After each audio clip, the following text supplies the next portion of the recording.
তাহলে ডেভেলপমেন্ট নিয়ে আমরা অলরেডি পড়েছি যে ডেভেলপমেন্ট কি জিনিস। নতুন করে আলোচনা করছি না।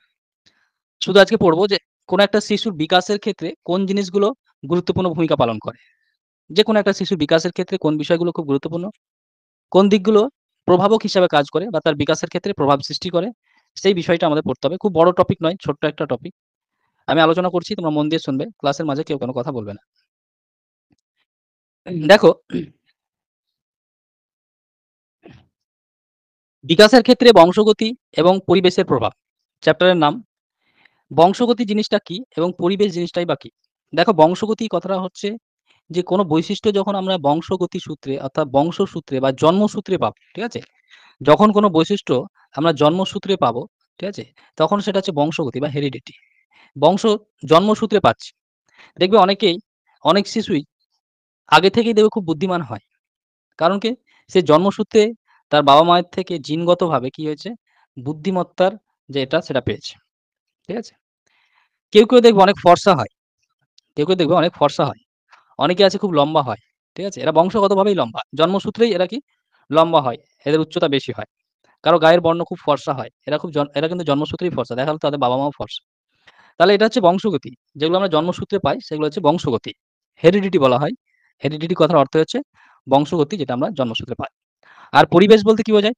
পরিবেশ বলতে আমরা আমাদের চারপাশে যা কিছু দেখছি এটাই হচ্ছে পরিবেশ। এই পরিবেশকে তোমার বিভিন্ন ভাগে ভাগ করা হয়। একটাকে বলি আমরা প্রাকৃতিক পরিবেশ। প্রাকৃতিক পরিবেশ বলতে এই জল, মাটি, বায়ু নিয়ে আমাদের চারপাশে যা কিছু দেখছো এগুলো হচ্ছে প্রাকৃতিক পরিবেশ। একটাকে বলে সামাজিক পরিবেশ। সামাজিক পরিবেশটা হচ্ছে যে তোমার ধর্ম, রীতিনীতি, কালচার, ঠিক আছে? তোমার যা সংস্কৃতি, এই সংস্কৃতিটা তোমার পড়ে যাচ্ছে সামাজিক পরিবেশের মধ্যে। আরেকটা হয় মানসিক পরিবেশ। ঠিক আছে? অতটা পড়ানো হয় না মানসিক পরিবেশের ব্যাপারে। বাট মানসিক পরিবেশ বলে একটা পরিবেশ হয়। যেটা হচ্ছে তোমার আ শিশুরা কি ধরনের স্কুল পাচ্ছে, কতটা পড়াশোনার পরিবেশ পাচ্ছে, কিরকম লাইব্রেরি ফ্যাসিলিটি রয়েছে। এগুলো মানসিক পরিবেশের মধ্যে চলে আসছে। এগুলো সবকিছু মিলিয়েই কিন্তু বিকাশ হয় একটা শিশুর। ঠিক আছে? তাহলে এগুলোকে আমরা পরিবেশ বলছি। তার মানে পরিবেশ হচ্ছে ২ রকমের আমরা মেইনলি পাচ্ছি। একটাকে প্রাকৃতিক পরিবেশ বলছি, অর্থাৎ জল, মাটি, বায়ু এগুলো নিয়ে প্রাকৃতিক পরিবেশ। আরেকটা হচ্ছে তোমার সামাজিক পরিবেশ। সামাজিক পরিবেশ কোনটাকে বলছি? যে জাতি, ধর্ম, বর্ণ এই যে সংস্কৃতির বিষয়গুলো, এগুলো চলে আসছে তোমার সামাজিক পরিবেশের মধ্যে। মানসিক পরিবেশ হচ্ছে তোমার যেটাকে আমরা লাইব্রেরি বললাম, স্কুল বললাম, ঠিক আছে? পড়াশোনার যে পরিবেশ সামাজিক তোমার মানসিক পরিবেশের মধ্যে চলে আসছে। তাহলে এই সবকিছু মিলিয়েই কিন্তু তোমার ডেভেলপমেন্টটা হয়। এটা কিভাবে হয় এবার আমরা দেখছি দেখো। দেখো, বংশগতি সূত্রে বা জন্মসূত্রে যে সমস্ত বৈশিষ্ট্য আমরা আমাদের পূর্বপুরুষ থেকে পাই, জন্মসূত্রে যে সমস্ত বৈশিষ্ট্য আমরা আমাদের পূর্বপুরুষ থেকে পাই, এই বৈশিষ্ট্যগুলো কখনো চেঞ্জ হয় না। এগুলো কখনো পরিবর্তনশীল নয়। কেউ ধরো বংশসূত্রে খুব বুদ্ধিমান, ঠিক আছে? খুব বুদ্ধিমান, ইন্টেলিজেন্স। তুমি এটাকে চেঞ্জ করতে পারবে না। ঠিক আছে?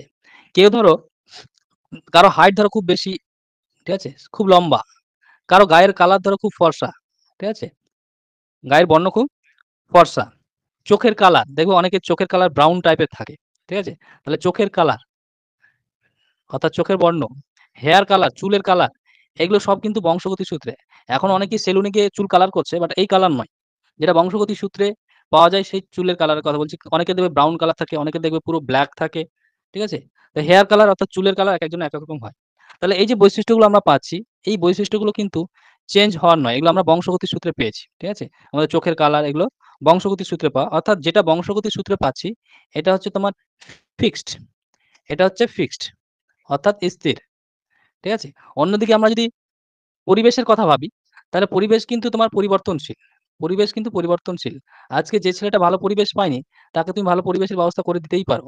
ঠিক আছে? পরিবেশটা পরিবর্তনশীল। প্রাকৃতিক পরিবেশ বলো, সামাজিক পরিবেশ বলো, এটা অলওয়েজ পরিবর্তনশীল। এটাকে পরিবর্তন করাই যায়। তুমি বেটার পরিবেশ দিতেই পারো একজন শিশুকে। ঠিক আছে? তাহলে কি হবে?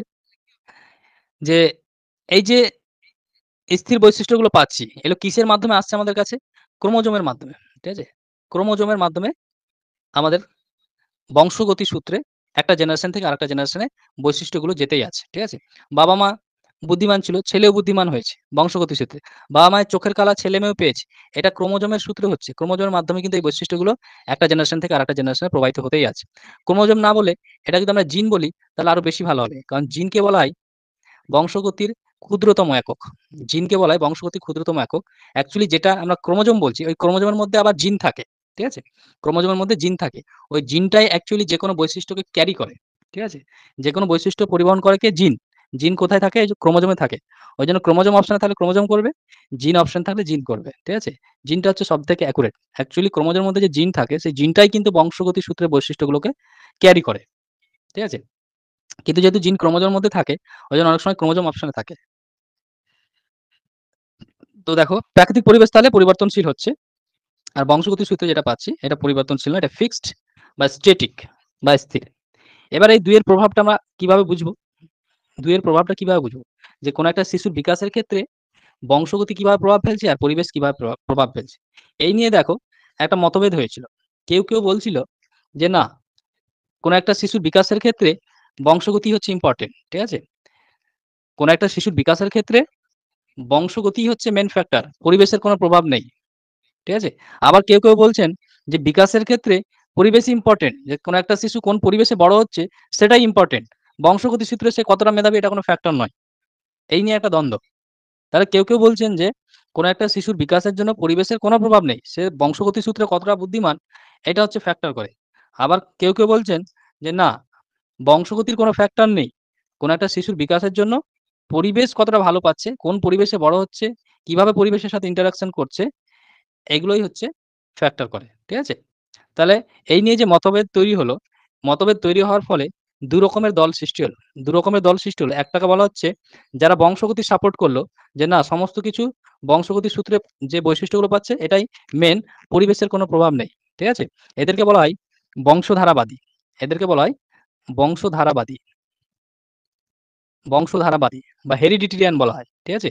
বংশধারাবাদীদের বক্তব্য হলো যে কোনো একটা শিশুর বিকাশের জন্য পরিবেশের কোনো ভূমিকাই নেই। যেকোনো পরিবেশেই শিশু থাকুক না কেন, সে যদি বংশগতির সূত্রে বুদ্ধিমান হয় তাহলে সে বিকাশ করে নেবে। তার বিকাশ হয়ে যাবে।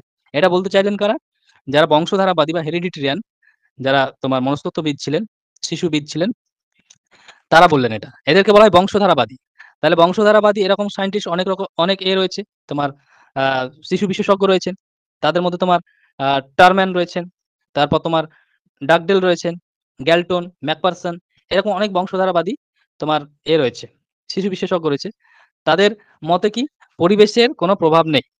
পরিবেশের সেরকম কোনো প্রভাব নেই। তাহলে এদের মতে পরিবেশের সেরকম কোনো ভূমিকা নেই। পরিবেশের ভূমিকা নেই। পরিবেশের ভূমিকা নেই। এটা কারা বলছেন? বংশধারাবাদীরা। আর যারা পরিবেশকে ইম্পোর্টেন্ট মনে করলেন যে না, কোনো একটা শিশু জন্মসূত্রে যেরকমই হোক না কেন, তাকে যদি ভালো পরিবেশ দেওয়া যায় তাহলে সে কিন্তু বিকাশ করবে। এদেরকে বলা হচ্ছে পরিবেশবাদী। এদিকে বলা হয় পরিবেশবাদী। এদিকে পরিবেশবাদী বলা হয় বা এনভায়রনমেন্টালিস্ট বলা হয়। এনভায়রনমেন্টালিস্ট। তাহলে পরিবেশবাদীদের বক্তব্য হচ্ছে যে যেকোনো শিশুর বিকাশের ক্ষেত্রে, যেকোনো শিশুর বিকাশের ক্ষেত্রে পরিবেশের দ্বারাই প্রভাবিত হয়। অর্থাৎ পরিবেশ বিকাশের ক্ষেত্রে মেইন প্রভাবক। পরিবেশ বিকাশের প্রধান প্রভাবক। ঠিক আছে? বংশধারাকে এরা অস্বীকার করলেন।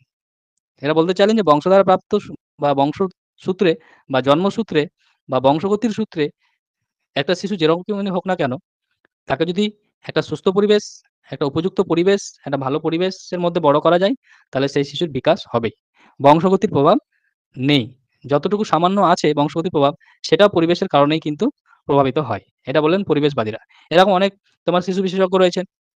স্টানব্রুক থেকে শুরু করে ক্যাটেল থেকে শুরু করে ওয়াটসন, এরা বিভিন্ন এক্সাম্পলের মাধ্যমে দেখানোর চেষ্টা করলেন যে না, বংশধারা কোনো প্রভাব নেই, পরিবেশই হচ্ছে মেইন ফ্যাক্টর।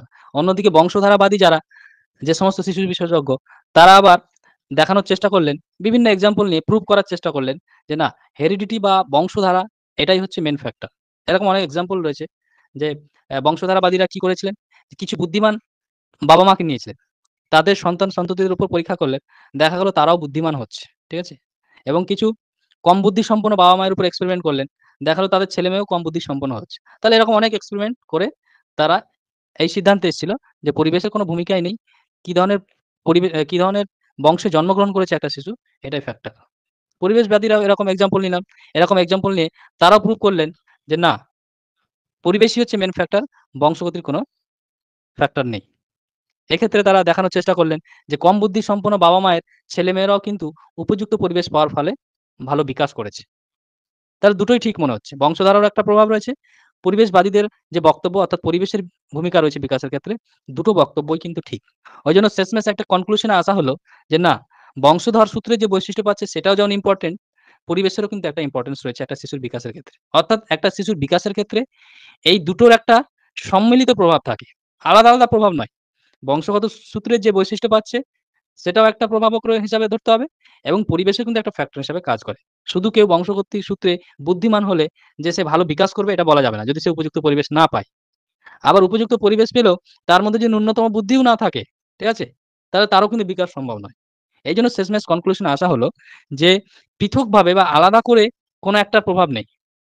বংশগতির আলাদা কোনো প্রভাব নেই, পরিবেশেরও আলাদা কোনো প্রভাব নেই। এদের প্রভাব রয়েছে সম্মিলিতভাবে। এইজন্য শেষমেশ যে সিদ্ধান্তে আসা হলো, ঠিক আছে? এই সিদ্ধান্তগুলো অপশনে পাবে তোমরা। সিদ্ধান্তগুলো অপশনে পাবে। সিদ্ধান্তে কি আসা হলো? সিদ্ধান্তে আসা হলো যে এই যে বংশগতির প্রভাব, একটা শিশুর বিকাশের ক্ষেত্রে বংশগতির প্রভাব এবং পরিবেশের প্রভাব, এটাকে আলাদাভাবে পরিমাপ করা যায় না। যে বংশগতির কতটা প্রভাব রয়েছে বা পরিবেশের কতটা প্রভাব রয়েছে, এটা আলাদা করে পরিমাপ করার কোনো যন্ত্র নেই। ঠিক আছে? ধরো কোনো একটা শিশুর খুব ভালো বিকাশ হয়েছে। এবার এই বিকাশের ক্ষেত্রে সে বংশগতির সূত্রে কতটা বুদ্ধিমান এবং পরিবেশেরই বা কতটা ইমপ্যাক্ট রয়েছে তার এই বিকাশের ক্ষেত্রে, এটা আলাদা করে পরিমাপ করা সম্ভব নয়। এইজন্য ১ম সিদ্ধান্ত তোমরা লিখবে যে আলাদা করে কোনো একটির প্রভাব, বংশগতি অথবা পরিবেশ, কোনো একটির প্রভাব আমরা পরিমাপ করতে পারব না। তাহলে আলাদাভাবে কোনো একটির প্রভাব আমরা পরিমাপ করতে পারব না। আলাদাভাবে কোনো একটির প্রভাব পরিমাপ করা যায় না। সেটা বংশগতি হতে পারে অথবা পরিবেশ হতে পারে। কার প্রভাব কোনো একটা শিশুর বিকাশের ক্ষেত্রে কতটা, সেটা আমরা আলাদাভাবে পরিমাপ করতে পারব না। পরিমাপ করতে পারব না। এই গেল ১ম সিদ্ধান্ত। ২য় সিদ্ধান্ত ভেরি, ভেরি ইম্পোর্টেন্ট যে বংশধর সূত্রে যে সমস্ত গুণগুলো শিশুরা পায়, ঠিক আছে? যে সমস্ত গুণগুলো শিশুরা পায় বংশধর সূত্রে, যা গুণ পায়, বংশধর সূত্রে যে সমস্ত গুণগুলো পায়, এই গুণগুলো তোমার উপযুক্ত পরিবেশ পেলে তবেই কি হবে? বিকাশ হবে। তবেই বিকাশ হবে। ঠিক আছে? তাহলে যে সমস্ত গুণগুলো বংশধর সূত্রে পাওয়া যাচ্ছে, এই গুণগুলো তো দরকার। তবে এই গুণগুলো বিকশিত হওয়ার জন্য উপযুক্ত পরিবেশ দরকার। ঠিক আছে? তাহলে যে সমস্ত গুণগুলো শিশুরা বংশগতি সূত্রে পাচ্ছে, সেগুলো উপযুক্ত পরিবেশে যদি বড় হয় শিশুটা, তবেই তোমার বিকাশ হবে। ঠিক আছে? এটা একটা এক্সাম্পল দিয়ে আমরা বোঝাতে পারি যে, কোনো একটা বীজ থেকে তুমি ধরো চারা রোপণ করতে চাইছো। তাহলে বীজের কোয়ালিটি খুব ভালো। কিন্তু মাটির কোয়ালিটি ভালো না। তাহলে সেই বীজটা কিন্তু ভালো চারা দেবে না। ঠিক আছে? আবার বলছি শুনে নাও। কোনো একটা বীজ নিয়েছো খুব ভালো কোয়ালিটির বীজ। সেই ভালো কোয়ালিটির বীজটা তুমি চারা রোপণ করতে চাইছো, তাহলে উপযুক্ত মাটির কিন্তু দরকার। ঠিক আছে? উৎকর্ষ মাটির দরকার। উর্বর মাটির দরকার। উর্বর মাটি ছাড়া বীজ যতই ভালো হোক, তার কিন্তু সেখান থেকে তুমি চারা ভালো পাবে না। আবার অন্যদিকে তুমি যদি দেখো, তোমার মাটি যতই ভালো হোক, ঠিক আছে? তোমার মাটি যতই ভালো হোক, বীজের কোয়ালিটি যদি ভালো না থাকে, সেখান থেকে তুমি ভালো চারা পাবে না। তার মানে কি? একটা বীজের থেকে ভালো চারা পাওয়ার জন্য বীজের কোয়ালিটি যেমন ভালো হওয়া দরকার, সেরকম উপযুক্ত মাটিও দরকার বা উর্বর মাটিও দরকার। দুটোরই প্রভাব একসাথে রয়েছে। একটা ছাড়া আরেকটা কখনো বিকাশ হয় না। বা একটা ছাড়া আরেকটা কখনোই পরিপূর্ণ নয়। একে অপরের এরা কি? সম্পূরক। তার মানে আমরা দেখতে পাচ্ছি যে শিশুর বিকাশের ক্ষেত্রে তার বংশগতি যেমন ইম্পোর্টেন্ট, ঠিক আছে? বংশগতির সূত্রে যে গুণগুলো পাচ্ছে সেটাও যেমন ইম্পোর্টেন্ট, তার পরিবেশও কিন্তু ইম্পোর্টেন্ট। গুণ যতই থাকুক তোমার মধ্যে, উপযুক্ত পরিবেশ ছাড়া যেমন বিকাশ সম্ভব নয়, আবার পরিবেশ যতই ভালো থাক, তোমার যদি মধ্যে যদি কোনো গুণই না থাকে, তাহলে তোমার কিন্তু বিকাশ হবে না বা একটা শিশুর কিন্তু বিকাশ হবে না। তার মানে এই যে বংশগতি, ঠিক আছে? এই যে বংশগতি, ঠিক আছে? এবং পরিবেশ, এরা কি? এরা একে অপরের সম্পূরক। ঠিক আছে? এরা একে অপরের সম্পূরক। এরা একে অপরের সম্পূরক। এরা বিপরীত নয় কিন্তু। এদের সম্মিলিত একটা প্রভাব রয়েছে। এদের কি রয়েছে? এদের সম্মিলিত একটা প্রভাব রয়েছে। এদের একটা সম্মিলিত প্রভাব রয়েছে। অর্থাৎ পরিবেশ এবং বংশগতি, এদের কম্বিনেশন এর ফলে বিকাশ হয়। এই অপশনগুলো পাবে পরীক্ষায়। কম্বিনেশন, ইন্টারপ্লে, ঠিক আছে? এই অপশনগুলো পরীক্ষায় পাবে। সমন্বয়, ঠিক আছে? অর্থাৎ বংশগতি এবং পরিবেশের সমন্বয়ে একটা শিশুর বিকাশ হয়। বংশগতি এবং পরিবেশের ইন্টারপ্লে এর ফলে একটা শিশুর বিকাশ হয়। বংশগতি এবং পরিবেশের কম্বিনেশন এর ফলে একটা শিশুর বিকাশ হয়। ঠিক আছে? এই অপশনগুলো পরীক্ষায় পাবে। কোয়েশ্চেন একটাই হয়। বিভিন্ন ল্যাঙ্গুয়েজে কোয়েশ্চেনগুলো জিজ্ঞেস করা হয়। অপশনগুলো বিভিন্নভাবে ঘুরিয়ে ফিরিয়ে জিজ্ঞেস করে। কিন্তু কনসেপ্ট একটাই। যে বিকাশের ক্ষেত্রে বংশগতি পরিবেশ দুটোই দরকার। বংশগতি পরিবেশ এরা পরস্পরের সম্পূরক। ঠিক আছে? এরপর ইম্পোর্টেন্ট একটা বিষয় আমি তোমাদের বোঝাচ্ছি। সেটা হচ্ছে ডাইরেক্ট কোয়েশ্চেন এখান থেকে পাওয়া যায় অনেক সময়। যে বিকাশ হলো বংশধারা এবং পরিবেশের গুণফল। বিকাশ হচ্ছে বংশধারা এবং পরিবেশের গুণফল। বংশধারা এবং পরিবেশের গুণফল। কথাটার মানে কি? পরিবেশের গুণফল। ঠিক আছে? যে বিকাশ, বংশধারা এবং পরিবেশের গুণফল। বিকাশ বংশধারা এবং পরিবেশের গুণফল। অর্থাৎ বিকাশকে যদি আমরা ডি দিয়ে লিখি অর্থাৎ ডেভেলপমেন্ট, এবং বংশধারাকে যদি আমরা হেরিডিটি অর্থাৎ এইচ দিয়ে লিখি এবং পরিবেশকে ই দিয়ে লিখি, তাহলে ডি সমান এইচ ইন্টু ই, এটা হয়।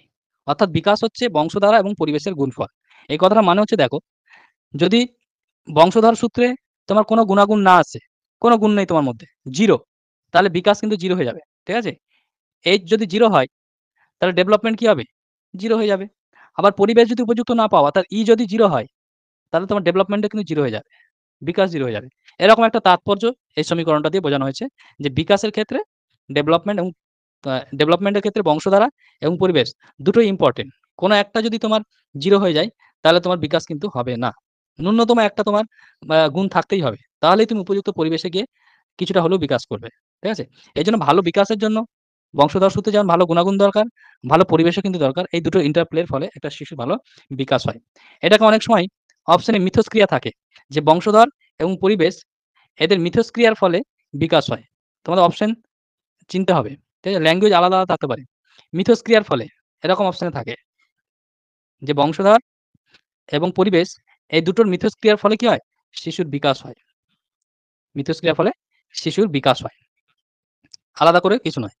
কোন একটা শিশু বংশধর পুত্রের যে বৈশিষ্ট্যগুলো পেল, পরিবেশের সাথে যত ইন্টারেক্ট করবে, যত ভালো পরিবেশের সাথে মিথস্ক্রিয়া হবে, ইন্টারাকশন হবে, তত ভালো বিকাশ হবে।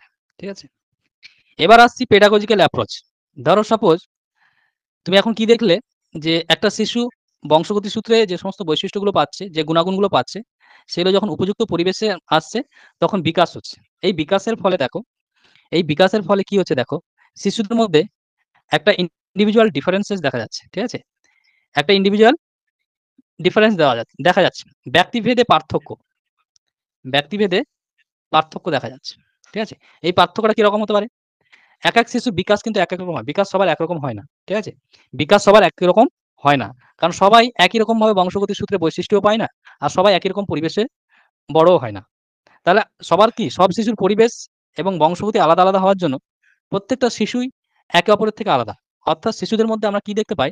ব্যক্তিভেদে পার্থক্য দেখতে পাই। যেটাকে আমরা বলি ইন্ডিভিজুয়াল ডিফারেন্সেস বলি। এটাকে বলা হয় ইন্ডিভিজুয়াল ডিফারেন্স।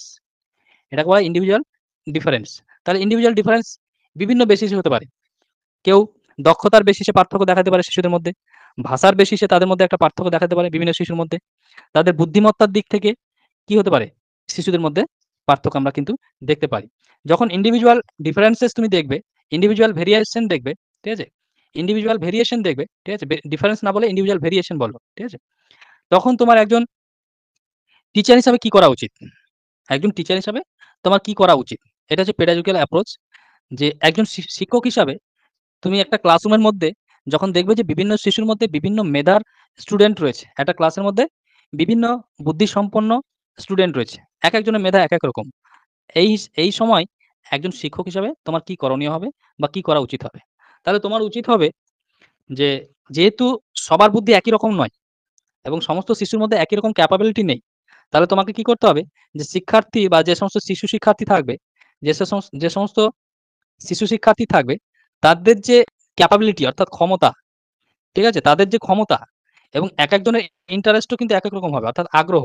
শিশুদের আগ্রহ সবার কিন্তু একই রকম হয় না। তাহলে একজন শিশু শিক্ষার্থীর কতটা ক্যাপাসিটি রয়েছে, তার কি বিষয়ে আগ্রহ রয়েছে, এই বিষয়টা খেয়াল করে তোমাকে কি করতে হবে?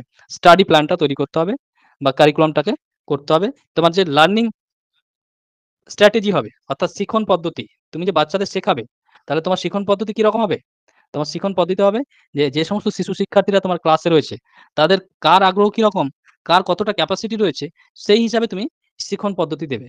সেই হিসাবে তুমি লার্নিং স্ট্র্যাটেজিটা রেডি করবে একজন শিক্ষক হিসাবে। কারণ সবাই তো একরকমভাবে বুঝবে না। যার মেধা বেশি, সে খুব সহজেই বুঝে নেবে যেকোনো বিষয়। কিন্তু যার মেধা কম, যার আগ্রহ কম, যার মেন্টাল ক্যাপাসিটি কম, সে ধীরে, ধীরে বুঝবে যেকোনো বিষয়। তাহলে সবার কথা ভেবেই তোমাকে লার্নিং স্ট্র্যাটেজিটা একজন শিক্ষক হিসাবে তৈরি করতে হবে। তাহলে এরকম কোয়েশ্চেন কিন্তু অপশনে তোমরা পাবে। তাহলে এগুলো বুঝতে হবে যে লার্নিং স্ট্র্যাটেজি সবার জন্য সেম করা যাবে না। সবার জন্য সেম করা যাবে না। ঠিক আছে? যে ভালো বুঝছে তাকে একরকমভাবে বোঝাতে হবে।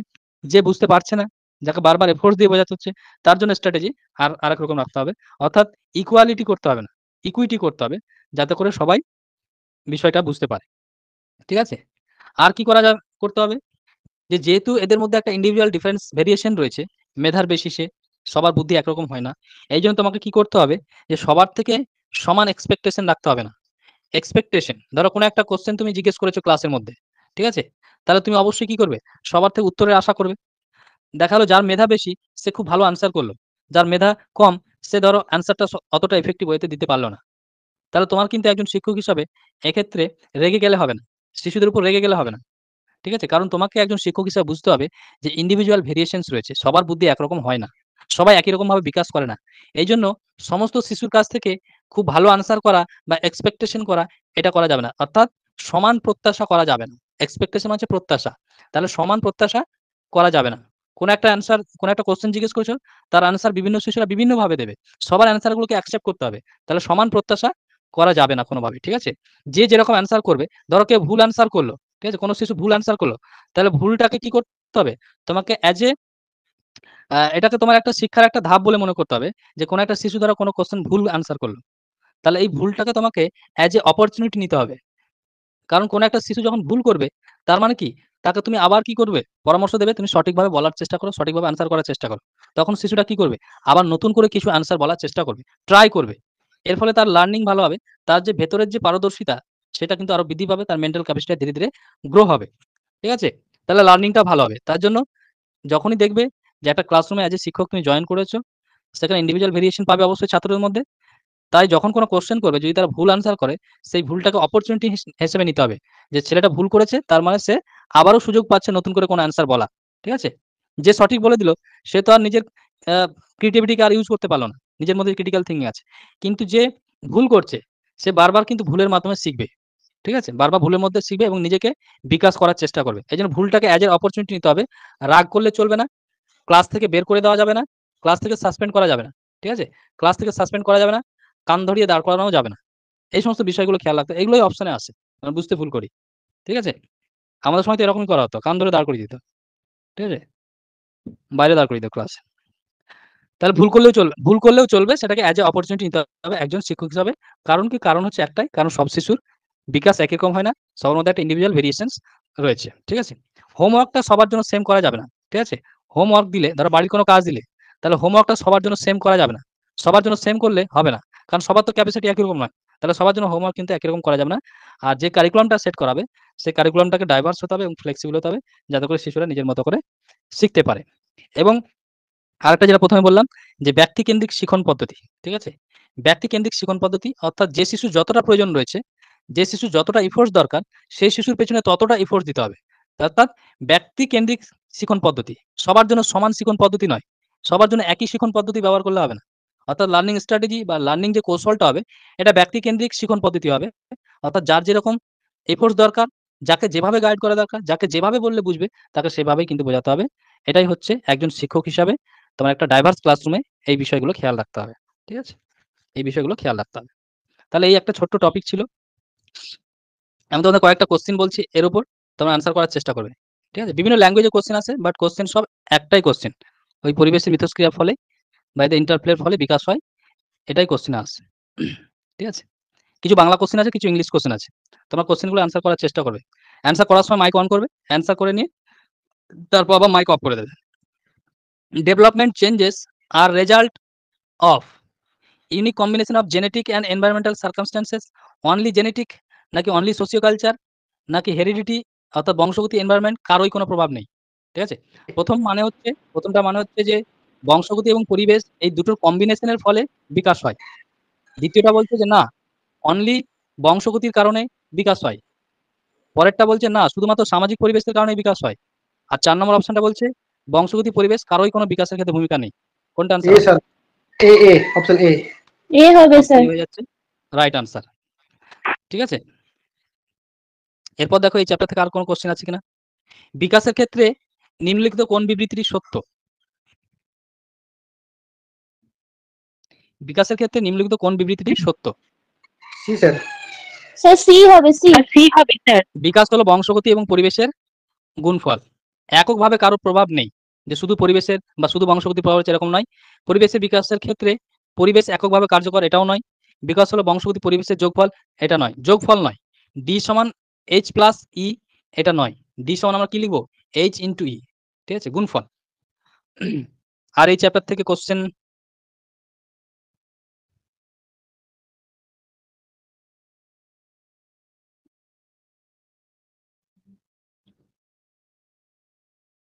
সেম কোশ্চেন দেখো, ব্যক্তির এগুলো হচ্ছে তোমার প্রিভিয়াস ইয়ারের কোশ্চেন। প্রিভিয়াস ইয়ারে যে কোশ্চেনগুলো আছে সেই কোশ্চেনগুলো এখানে ইনক্লুড করা আছে। যে ব্যক্তির বিকাশের ক্ষেত্রে এক এক ব্যক্তির বিকাশ বিভিন্ন রকম হয়, অর্থাৎ ব্যক্তিভেদে বিকাশের পার্থক্য লক্ষ্য করা যায়। আবার আনসার করো, সেম আনসার হবে, সেম আনসার হবে, শুধু ল্যাঙ্গুয়েজ গুলো চেঞ্জ করে দিয়েছে। এ হবে এ হবে, স্যার বংশধারা এবং পরিবেশ এর জন্য দায়ী। শুধুমাত্র বংশধারা নয়, শুধুমাত্র পরিবেশ নয়। আর বিকাশের ক্ষেত্রে এই লাইনটা মনে রাখবে যে বিকাশের ক্ষেত্রে কোনো একটার প্রভাব, অর্থাৎ পরিবেশ অথবা বংশগতি কোনো একটার প্রভাব কারো থেকে গুরুত্বপূর্ণ, এই তথ্যটা ঠিক নয়। ঠিক আছে, এটা আমরা আলাদাভাবে পরিমাপ করতে পারি না। ঠিক আছে, এই জন্য এটা আমরা বলবো না যে বিকাশের ক্ষেত্রে পরিবেশের গুরুত্ব বংশগতির থেকে বেশি বা বংশগতির গুরুত্ব পরিবেশের থেকে বেশি, এটা আমরা বলবো না।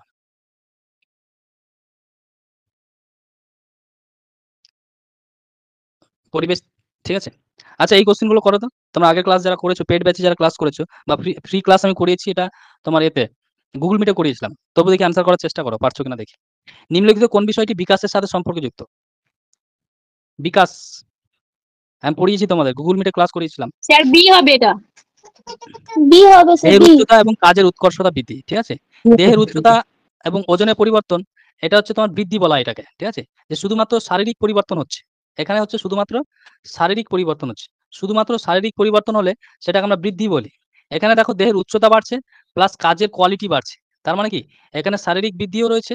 ঠিক আছে, এখানে শারীরিক পরিবর্তনও রয়েছে, সঙ্গে সঙ্গে কার্যগত পরিবর্তনও রয়েছে। ঠিক আছে, কার্যগত বা গুণগত পরিবর্তনও রয়েছে। তাহলে কার্যগত এবং গুণগত পরিবর্তন যদি একসাথে হয়, এটাকে আমরা বলি বিকাশ বলি। ঠিক আছে, তাহলে বিকাশ কিন্তু ব্যাপক অর্থে ব্যবহৃত হয়, বৃদ্ধি কিন্তু বিকাশের মতো ব্যাপক নয়। বৃদ্ধি হচ্ছে বিকাশের একটা অংশ। বৃদ্ধি হচ্ছে, এখান থেকে দেখো একটা সিদ্ধান্ত আসতে পারি যে বৃদ্ধি হচ্ছে বিকাশের একটা অংশ। বৃদ্ধি হলো বিকাশের একটি অংশ, বিকাশের একটি অংশ, বৃদ্ধি হলো বিকাশের একটি অংশ। কারণ দেখো বিকাশের মধ্যে শারীরিক পরিবর্তনও আছে, মানে বিকাশ মানে শারীরিক পরিবর্তনটা ইনক্লুড করতে হবে, প্লাস কাজের যে গুণগত পরিবর্তন হয়। ঠিক আছে, তোমার চিন্তা ভাবনার পদ্ধতি চেঞ্জ হচ্ছে, ডেভেলপ হচ্ছে, তার মানে তোমার বিকাশ হচ্ছে। তোমার ভাষাগত বিকাশ হতে পারে, তোমার ভাষার বিকাশ হচ্ছে। ঠিক আছে, তোমার আবেগের উপর কন্ট্রোল এসছে, ম্যানেজ করতে পারছো নিজের আবেগকে, নিজের আবেগের উপর তোমার কন্ট্রোল আছে, তার মানে তোমার বিকাশ হচ্ছে। এগুলো বিকাশের মধ্যে পড়ে।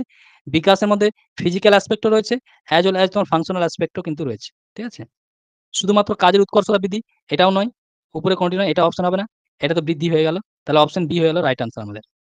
দৈহিক বিকাশের ক্ষেত্রে অন্যতম নীতিটি হলো, দৈহিক বিকাশের ক্ষেত্রে অন্যতম নীতিটি হলো, সি হবে স্যার, সি হবে, অপশন সি হবে রাইট আনসার। কেন অপশন সি হবে আমি এক্সপ্লেন করে দিচ্ছি, যে সবার বিকাশ একই রকম হয় না। ঠিক আছে, সবার বিকাশ একই রকম হয় না, তাহলে প্রথম অপশনটাই ভুল আছে। এখানে কি বলা আছে, সবার বিকাশ একই রকম ভাবে হয়, কখনোই সবার বিকাশ একই রকম ভাবে হয় না। বিকাশ কোন রকম ক্রম মেনে চলে না, এটাও ভুল। বিকাশ একটা অর্ডারলি প্রসেস, সিকোয়েন্সিয়াল প্রসেস। প্রথমে ইনফ্যান্সি, অর্থাৎ তোমার ইনফ্যান্সি থেকে চাইল্ডহুড, চাইল্ডহুড থেকে তোমার অ্যাডাল্টহুড, এইভাবে একটা ধাপে ধাপে কিন্তু বিকাশ হয়। বিকাশ একবারে হয়ে যায় না। কোন একটা শিশু ধরো প্রথমে তোমার বসতে শিখছে, তারপর হামাগুড়ি দিতে শিখছে, তারপর হাঁটতে শিখছে, এমনটা নয় কি হঠাৎ করে হাঁটতে শিখে গেল। তাহলে বিকাশ কিন্তু একটা ক্রম মেনে চলে, বিকাশ সবসময় একটা অর্ডার মেনটেন করে চলে, ধাপে ধাপে বিকাশ হয়। কিন্তু এখানে বলছে যে বিকাশ কোন রকম ক্রম মেনে চলে না, তার মানে এই অপশনটাও ঠিক হবে না। বিকাশ দেহের কেন্দ্র থেকে পরিধির দিকে হয়। ঠিক আছে, বিকাশ, দৈহিক বিকাশ দেহের কেন্দ্র থেকে পরিধির দিকে হয়, এটা অবশ্যই রাইট অ্যান্সার। কারণ কি, আমি বৃদ্ধির দুটো প্রিন্সিপাল পড়িয়েছিলাম, বৃদ্ধির দুটো প্রিন্সিপাল পড়েছিলাম। একটাকে আমরা বলছিলাম সেফালোকর্ডাল প্রিন্সিপাল, একটাকে প্রক্সিমোডিস্টাল প্রিন্সিপাল বলেছিলাম। সেফালোকর্ডাল বলেছিলাম কি, যে মাথা থেকে পায়ের দিকে যখন বিকাশ হবে তখন এটাকে আমরা সেফালোকর্ডাল প্রিন্সিপাল বলি। আর যখন তোমার কেন্দ্র থেকে পরিধির দিকে বিকাশ হবে তখন সেটাকে আমরা বলবো প্রক্সিমোডিস্টাল প্রিন্সিপাল। মাথা থেকে পায়ের দিকে বিকাশ, এটাকে একটু এক্সপ্লেন করি। ধরো সাপোজ জন্মের সময় আমাদের কি হয়, মাথার বিকাশ বা মাথার আয়তনটা খুব বেশি হয়, পুরো শরীরের 1/3 তোমার মাথায় থাকে জন্মের সময়। বাট তারপর থেকে, জন্মের পর থেকে ধীরে ধীরে কি হয়, আমাদের নিচের দিকে শারীরিক বৃদ্ধিটা বা আমার নিচের দিকে শারীরিক পরিবর্তনটা বাড়তে থাকে। ঠিক আছে, কিন্তু মাথা সেই হারে কিন্তু বড় হয় না, যে হারে আমাদের বাকি শরীর নিচের দিকে বাড়তে থাকে, লম্বা হতে থাকে, সেই হিসাবে কিন্তু মাথার বিকাশ হয় না। তাহলে এইভাবে এটাকে আমরা বলছি সেফালোকর্ডাল প্রিন্সিপাল, যে মাথা থেকে পায়ের দিকে বৃদ্ধিটা আমাদের হতে থাকে জন্মের পর থেকে। তাহলে এটাকে বলছি সেফালোকর্ডাল প্রিন্সিপাল। তার মানে অপশন সি হচ্ছে right answer. Option D right answer নয়, কেন? কারণ দেহ নিচের অংশ থেকে উপরের অংশ দিকে বিকাশ হয় না, উপর থেকে নিচের দিকে হয়, যেটা আমরা সেফালোকর্ডাল প্রিন্সিপালের মধ্যে পড়লাম। আর দেহের বিকাশ কেন্দ্র থেকে পরিধির দিকে হয়, এটাকে বলা হয় প্রক্সিমোডিস্টাল, এটাকে বলা হয় প্রক্সিমোডিস্টাল। ঠিক আছে, প্রক্সিমোডিস্টাল গ্রোথ। যেমন কি কেন্দ্র থেকে পরিধির দিকে কিরকম হয়? সামনের দাঁত আগে বেরোলো। তারপর ধীরে, ধীরে দুপাশে দাঁত বেরোচ্ছে শিশুদের। তাহলে এটাকে কি বলবো? যে কেন্দ্র থেকে পরিধির দিকে ধীরে, ধীরে বাড়ছে। বিকাশটা হচ্ছে বা বৃদ্ধিটা হচ্ছে। দৈহিক বিকাশ হচ্ছে। তাহলে কেন্দ্র থেকে পরিধির দিকে হবে। ঠিক আছে? অপশন ডি টা রাইট হতো। যদি কি বলতো? যে উপর থেকে নিচের দিকে বিকাশ হচ্ছে। দৈহিক বিকাশটা উপর থেকে নিচের দিকে হচ্ছে। এটা থাকলে অপশন ডি টা আমরা রাইট আনসার করতাম। ঠিক আছে? এই মোটামুটি এই চ্যাপ্টারে এই কোশ্চেনটাই আছে। আর অন্য কোশ্চেন সেরকম হয় না এখান থেকে। তাহলে তোমাদের রেকর্ড মোটামুটি হয়ে গেল। কালকে গ্রোথ অ্যান্ড ডেভেলপমেন্ট হয়ে গেছে, আজকে এটা হয়ে গেল। আচ্ছা, যারা পেইড ব্যাচে অ্যাডমিশন নিতে চাও নিয়ে নিও। যারা পেইড ব্যাচে অ্যাডমিশন হতে চাও তারা নিয়ে নিও। স্যার ঠিক আছে? স্যার স্যার হ্যাঁ, বলো। স্যার বলছিলাম কি কিছু বংশধারাবাদী আর পরিবেশবাদীদের নাম একটু উল্লেখ করলে ভালো হতো স্যার। নোটস দিয়ে দেবো তাহলে তো। নোটস দিয়ে দেবো। নোটসে আছে দেখবে। নোটসে হ্যাঁ, নোটসে ঠিক দেওয়া আছে আছে। সব লেখা আছে নোটসের মধ্যে। ঠিক আছে। Hello sir.